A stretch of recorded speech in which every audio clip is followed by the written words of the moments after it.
ఆదర్శమైన triple senior directors, valuable directors, ఈరోజు triple family members అందరికీ కూడా శుభాకాంక్షలు తెలియజేస్తున్నాను. 21 రోజుల్లో 3 ఫ్లోర్లు కూడా మొత్తం బిల్డింగ్ మొత్తం కూడా రెడీ చేసి, క్యాబిన్స్ రెడీ చేసి 20 మంది డైరెక్టర్లు కూడా ఒకే రోజు క్యాబిన్స్ ఇచ్చిన ఘనత ఒక ట్రిబుల్ సంస్థకి. సైదుల్ గారు అంటే మేమందరం ఉన్నా కానీ దీన్ని ప్రతి నిమిషం దీన్ని కష్టపడి పని రాక్షసులని నేనంటే ఏమనంటే సైదుల్ గారే అంత ఆర్గనైజ్ చేసి పని వాళ్ళ ప్రతి ఒక్క డైరెక్టర్ కూడా నేను చెప్పేది ఏంటంటే వాల్యుబుల్ డైరెక్టర్స్ అని మిమ్మల్ని అందరినీ నమ్మి మీ అందరినీ కూడా చూసి మీతో మాట్లాడిన తర్వాత మీ అందరికీ కూడా సకల సౌకర్యాలతో డైరెక్టర్స్ అందరికీ కూడా అన్ని క్యాబిన్స్ ఏర్పాటు చేయడం జరిగింది. మీరు నిజాయితీతో, నమ్మకంతో ప్రతి ఒక్క ఏజెంట్నే కానీ లేకపోతే కస్టమర్ దగ్గరే కానీ నిజాయితీగా మీరు మాట్లాడి మనం వెంచర్స్ని చెప్పి ఏది కరెక్ట్ ఏది మంచి చెడు అని రెండు చెప్పి కూడా మనం రిజిస్ట్రేషన్ నాడే ఏ రోజైతే మీరు అమౌంట్ తీసుకుని వస్తారో ఆ రోజు రిజిస్ట్రేషన్ చేయడం ఇమీడియట్లీ మీకు డాక్యుమెంట్స్ ఇచ్చేసే కార్యక్రమాన్ని మీకు పెట్టుకుంటున్నాం. ఎప్పుడో సంవత్సరాలు 6 నెలలు 3 నెలలు మనం అడ్వాన్స్ కట్టి ఆగాల్సిన అవసరం లేదు.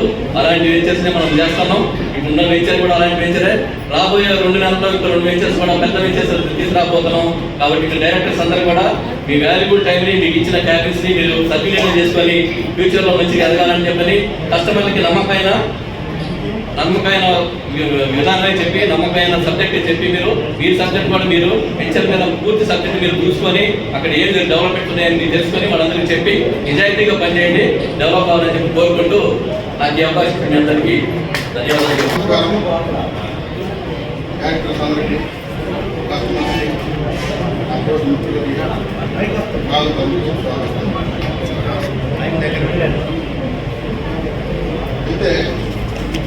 మేము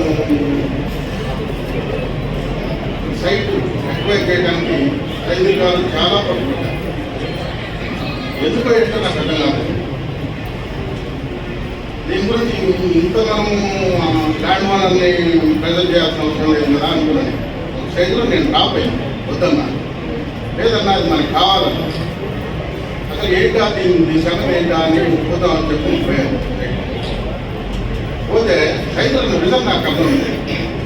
అంటే మనమే కాదు, మనకు రూపాయలు ఆడమే కాదు, కస్టమర్కి కూడా లాభం జరిగేలా ఉండాలా సైట్ సెలెక్షన్ అనేది ఆయన ఆలోచన. నాకు దానిలో కనపడింది. ఆ విధంగా మేము ఉంటున్నాం. నాకు అనిపించింది, నాకు పక్కనే ఒక ఎకరం ఉంది, అయినా కానీ ఇక్కడ ఒక ప్లాట్ ఉంటే బాగా అనిపించింది. అట్లా ఉంది సైట్. చూడడం వాళ్ళు ఎవరైనా చూడండి, చాలా బాగుంటుంది. ఈ అవకాశం ఇచ్చిన బాలసారి విజయ్ గారు చాలా చక్కని మన ఒక కమ్యూనిటీ హాల్లో విషయాలు కూడా ముగ్గురు నిరీక్షల విషయాలు